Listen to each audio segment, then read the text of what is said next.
Hey there, Vermont, America. I just thought I'd kind of break down a little more analysis. After diving deeper into Bernie Sanders' performance, or the lack thereof actually, Vermonters and Americans have basically paid Bernie Sanders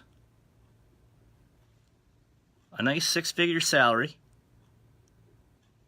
for, in a house, six-figure salary, a house.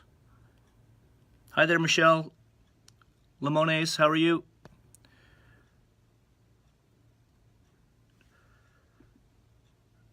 For 3 bills, 1 bill per decade. So basically, Americans and Vermonters have paid Bernie Sanders $1 million per bill with a house, full medical benefits, jet setting all over the country for 1 bill per decade. On top of some of the failed real estate projects that he and his wife Jane have basically sponsored or co-sponsored. However you kind of break this calculation down, when you figure he's a multimillionaire now, owns 3 homes, he's pushing Democrat Socialism. So he's basically been pacing himself for 30 years to produce 1 sponsored bill per decade while delivering a negative $375 million result on an EB-5 scandal and the Burlington College debacle alone. That's just 2, which put Vermonters in quite the pickle. Hi there, Victor Arbazoo. How you doing? So I'm a little confused here because usually there's an incentive for hard work. And if Democrat Socialist or Democrat Socialism that Bernie Sanders has been pushing for 30 plus years, while only a net result of 1 bill per decade, I mean, you want to talk about really pacing yourself really slow while generating some awesome revenue, accumulating some nice assets. He's a multimillionaire now. 3 homes. He's jet setting across the country. He's out fundraising. Many of the other Democrat socialists that have kind of, they're kind of pushing a very similar platform. And yet, I don't know. I just don't think that's going to resonate very well. I mean, man, just to go first off, to be elected one of the first socialist mayors up in Burlington. And we're still realizing there's several issues with Burlington that even Bernie Sanders did not fix, would not work on while he was the first socialist mayor of Burlington. Then he gets elected to U.S. Congress. I'm going to actually research if he ever sponsored bills. Well, I mean, if that was only a 3-bill result during all those years in Congress, to then be rewarded as a 3rd-term U.S. senator, who's now basically a part-time senator, not really getting very much work done for Vermonters.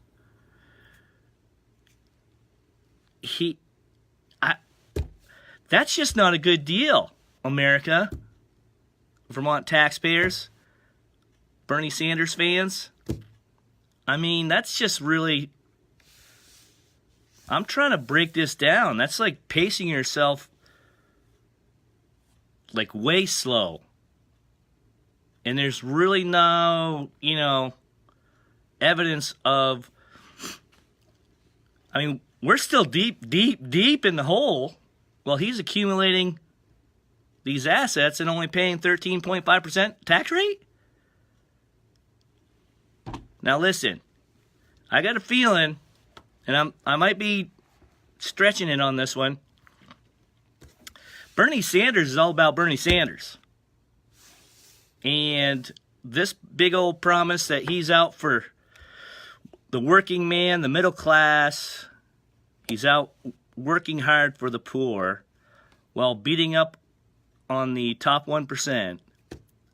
I'll give him credit for that. I mean, he does that really well. And he proposes big pie-in-the-sky programs that we have figured out are basically financially unsustainable, let alone, I don't know. I can kind of see why a lot of Americans probably buy into it. I mean, that's just really, really bad performance. I don't care what or how you look at it. I mean, it's good performance for him. He's accumulated 3 homes. He's a multimillionaire now. He gets to go around jet-setting across the country while pitching Democrat Socialism, tax schemes that seem to always end up in taxpayer bailout, Ponzi schemes, really.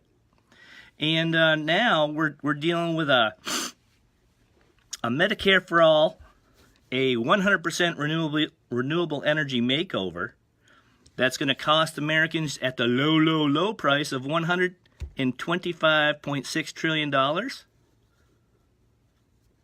Dang, that's just not... No matter how you really slice that pie, that's a really bad deal for American taxpayers. Vermonters have already figured this out in a really bad, painful way, because we basically get a part-time senator who really does not do much for the state of Vermont. He certainly has benefited from being reelected several times for not really achieving very much. That's like a double whammy, double slammy. That's just not productive. And listen, I'm just trying to figure out the matrix on this one. This is just a major negative result for any taxpayer out there. I mean, just in the EB5 scandal alone, when he was in the trifecta of deflecta with Leahy, Sanders, well, himself, and Mr. Welch, that ended up in a $365 million negative result. Then there was Burlington College. I will admit, it's not all his fault. Jane Sanders had a lot to do with that, his wife, okay? The Burlington College debacle completely bankrupt that college. And we've got several other colleges now that are closing up shop. I would wake up, America. This Democrat Socialism deal, I mean, let's granted, he's not a very young gentleman anymore, but that's just a bad deal. That's just bad.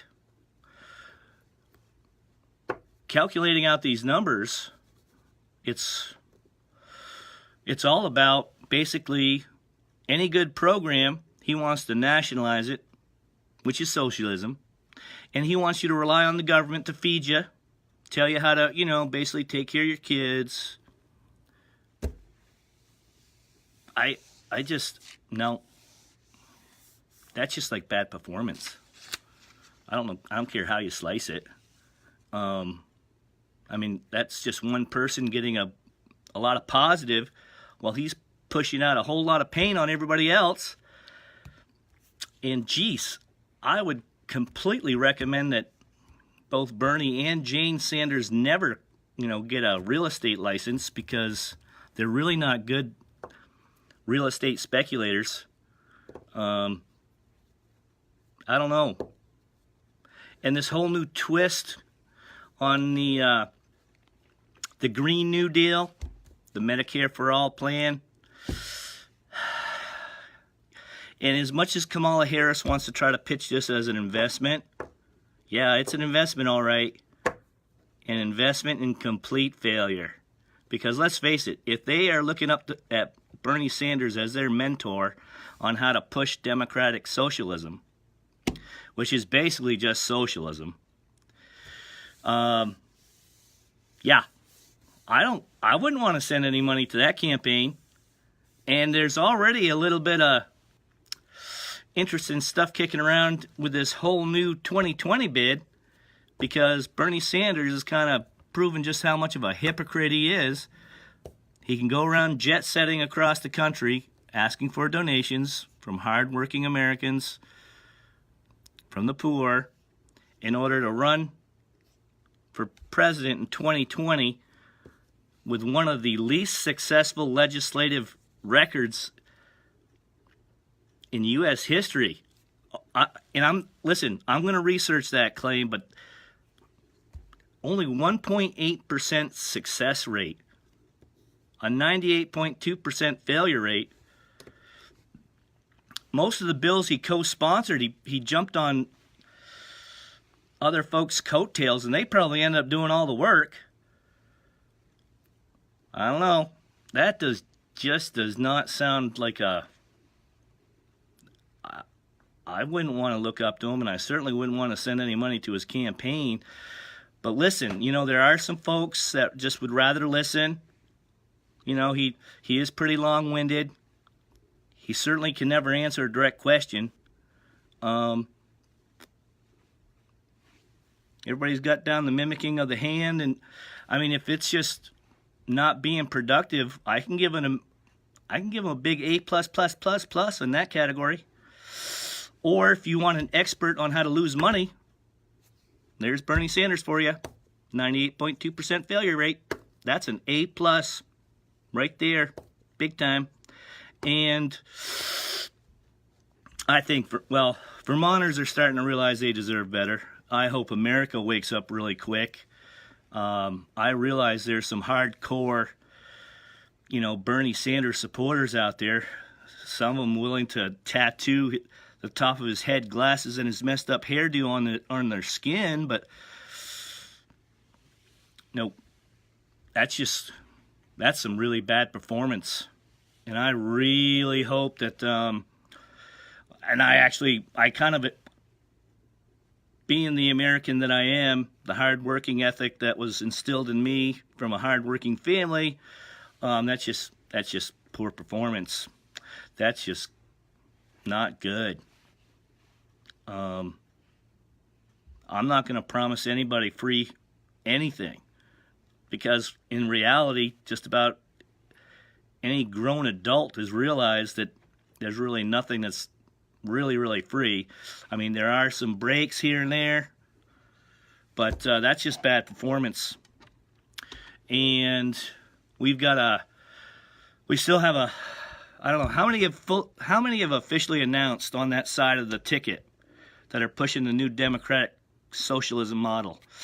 Are we up to a dozen so far? And then we've got like 2 that are still in the Exploratory Committee phase. And then there's this other pool that's still kind of waiting for their special day to announce. I don't know. This is going to be a very interesting 2019-2020 election cycle. And we just saw the news report after a government shutdown, so those numbers are going to be kind of skewed and way off. There's a lot of companies out there that are saying that there's all these job openings, and there's this whole new vetting and verifying process. And I mean, you could be a very successful person that has served in the military, put themselves through school, earned some awards in other companies, gone back in the military, come back out of the military, going back into certain fields. But man, I would think that this Democrat socialism, there'd be some big questions in my my balance sheet about it, because wow, after diving in and learning what I learned in the 2018 election cycle, and all the dodge, duck, dip, dive, and dodging Bernie Sanders did with some very qualified candidates that would have given him a very good very good 3 debates if they would have had a debate in the spring, one in the summer, and one right in the fall towards the tail end, so Vermonters could make a very educated vote versus just a name recognition vote.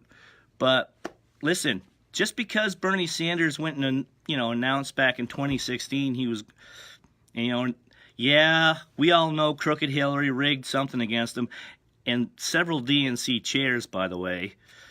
But I don't know. That's just not good performance. I really think there's a lot of Americans out there that they really dived in there and kind of thought about it. I mean, man, we've paid him all this money for 3 decades. Basically, like, he's been able to accumulate $1 million per decade because he's now a multimillionaire, on top of a house. Great benefits. He gets all the top tier health care, on top of jet setting across the country, going around begging for more money from...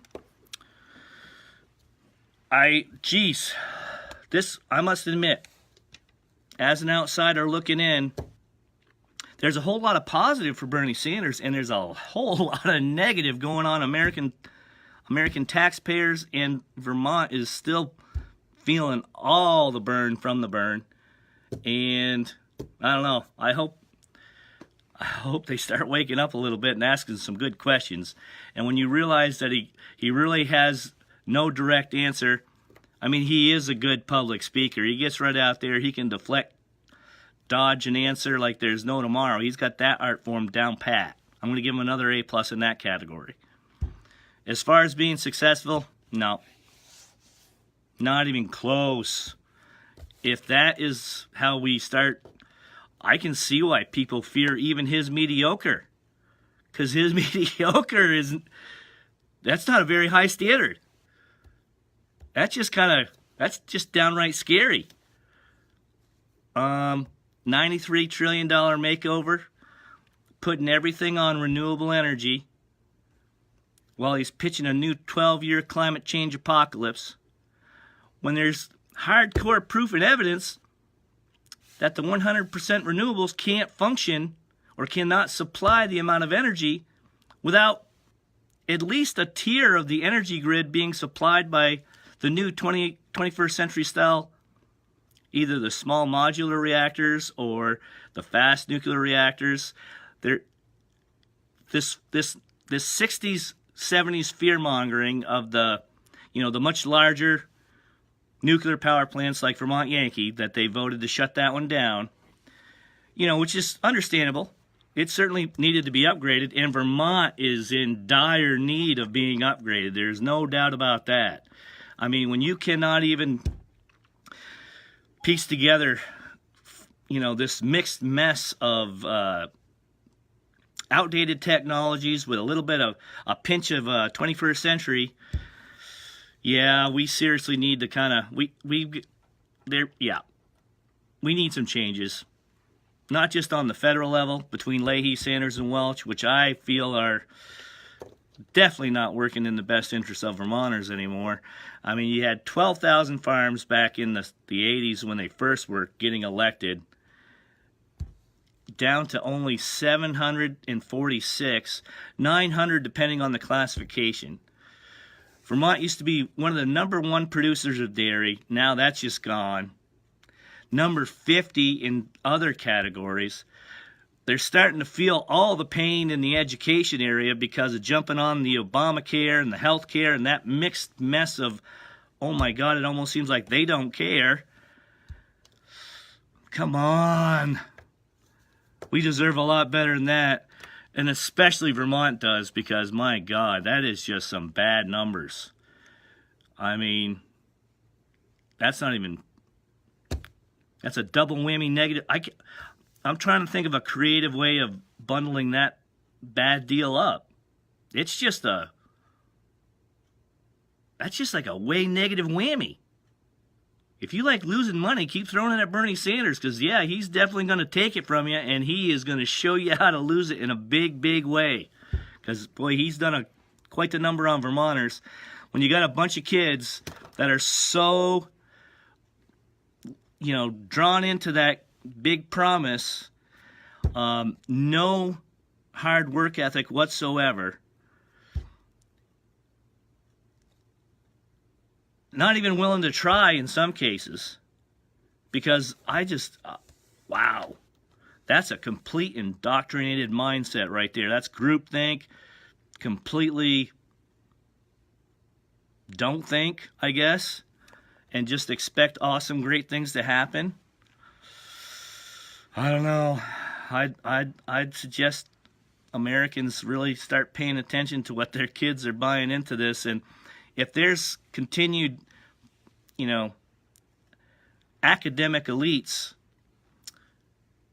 that are jumping on this Democrat Socialist bandwagon, yeah, we need a complete overhaul of some of our elite academic institutions that may have, a long legacy of whatever, but boy, are they seriously failing the American public if they're letting kids jump onto this socialist ideology.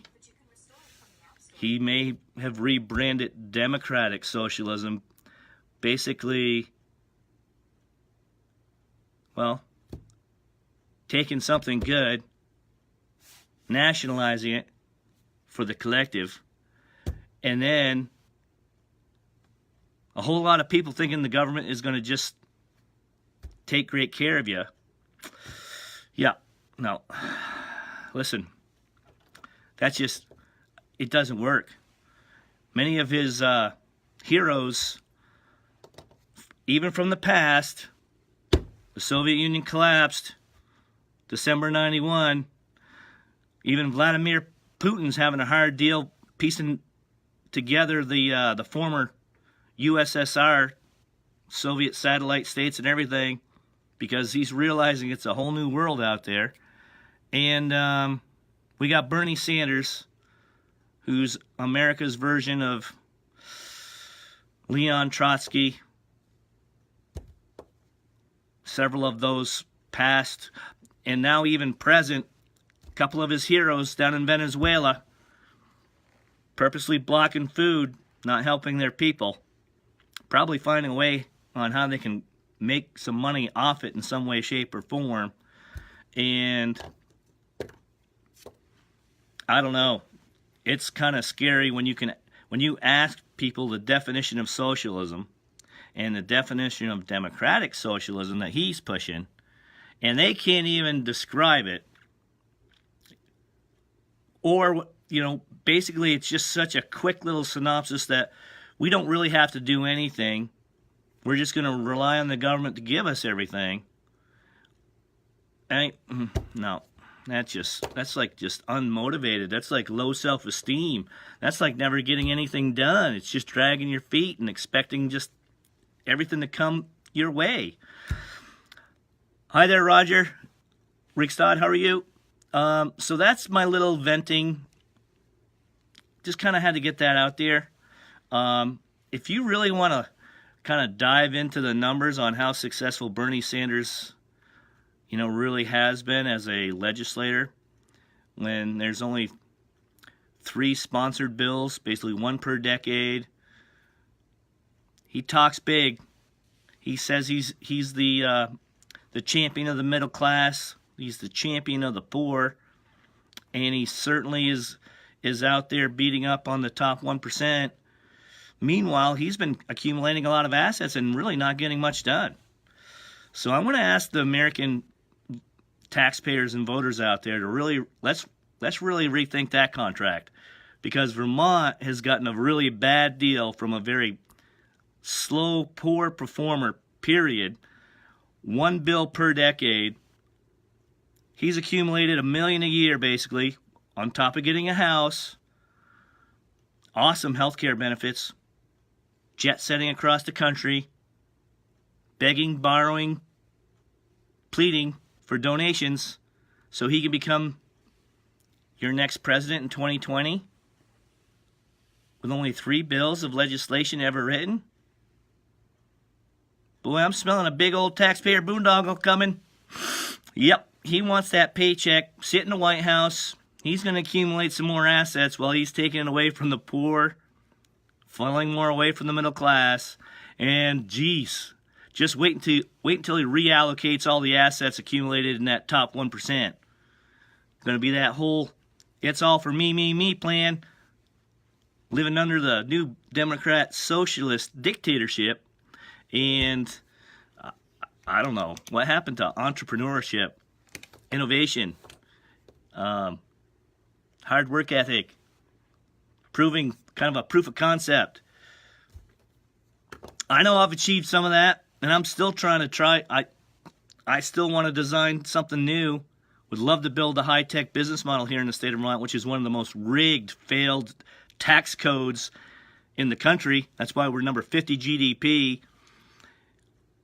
It appears like there's low unemployment because there's so many individuals that have to work 2 or 3 jobs just to exist in the state of Vermont. And if you buy that model, you are going to learn how to fail in a very rapid way, because Vermont is not doing well. I don't care what they're pumping out in the good old media circles. When you dive into the numbers and you actually start to see just the horrible performance, and you know exactly what it's tied to, but they are just completely unwilling to address it because it's such a lopsided far left supermajority in Montpelier that have messed up just about every beautiful aspect of Vermont. And they're trying to, the only asset that's left is the beautiful Green Mountain ridgelines, some of the open spaces up here, and with that new decarbonization method, 200 miles of industrial wind turbines, 30,000 acres of solar farms, without a nice stable source on the electric grid from nuclear power. Yep, that's a massive amount of environmental destruction coming our way. Meanwhile, claiming that we're out protecting the environment while hiding all of the hidden stuff, like some of the stuff that the proof that it fails and it will not work. Whew. Wake up, America. Please, you do not want to end up like Vermont. So, thanks for listening to my little venting fest. We've got a presentation down at the State House on March 23rd. Hi there, Mona Thresher. How are you? The No Carbon Tax Vermont group. It's been growing. And it's because it's a group of professionals that have actually run business models and have actually worked in several of these industries, as well as traveled across to many other states, realizing that this decarbonization method that they're pitching, while not addressing the new and latest reactor technology, a smaller plant producing a lot more efficient, stable on the electric grid, right? Actually bringing back Vermont to profitability while creating several thousand jobs, because there's a whole new layer of manufacturing that can be right here in Vermont.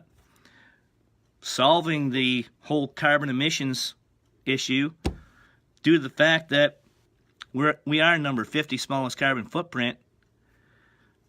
Why would we want to invest in a project that's going to destroy all of that environment, clutter all those fields with those solar farms, and not plug in one of the most stable, long-lasting, little bit amount of resource being used for a good 25, 30 years of solid, sustainable electric power grid?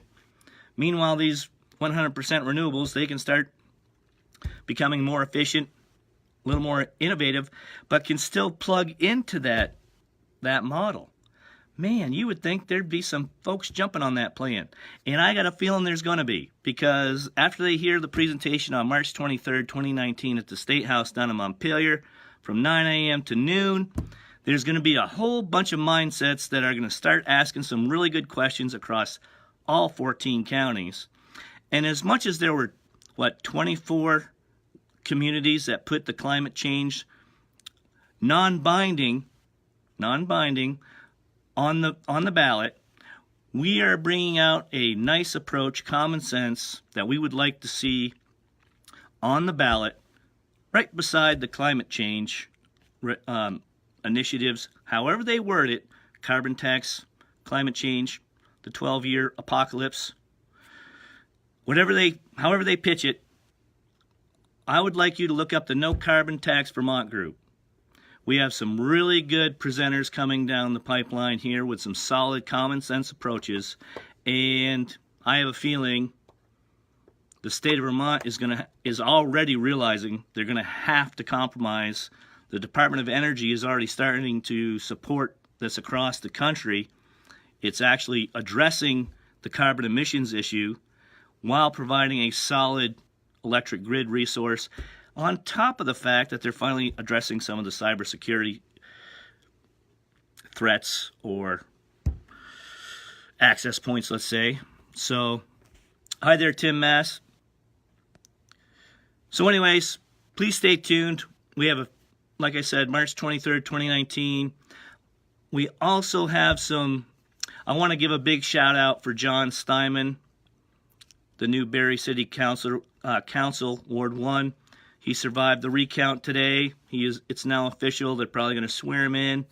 Was trying to schedule a show for the Barrie area to address some of those issues on how it would impact businesses here in the Barrie, Central Vermont area. We are still going to do some further diving into this, and with a lot more common sense, actually may not even have to pitch the carbon taxes. Once we get the numbers, put out a nice plan on how long it would take to, when you're thinking $500 million a year in fossil fuels that you have to take out to fund the decarbonization method of 100% renewable, to reach $15.5 billion just to get to 75% by 2030, 90% by 2050, when it only cost $500 million for one of those new 21st century reactors. A lot smaller reactor on top of that with easily unpluggable mod. Come on, people.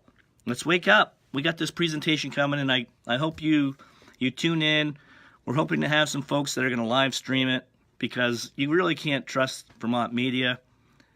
I mean, if you don't buy their advertising, if you don't, they're just not going to interview you. As much as you provide some really common sense approaches, let's just face it, they're trying to dodge, duck, dip, dive, and dodge some really good common sense solutions that could power Vermont into the 21st century and even into the 22nd century. So, Chris Lorden, oh my God, what's up, brother?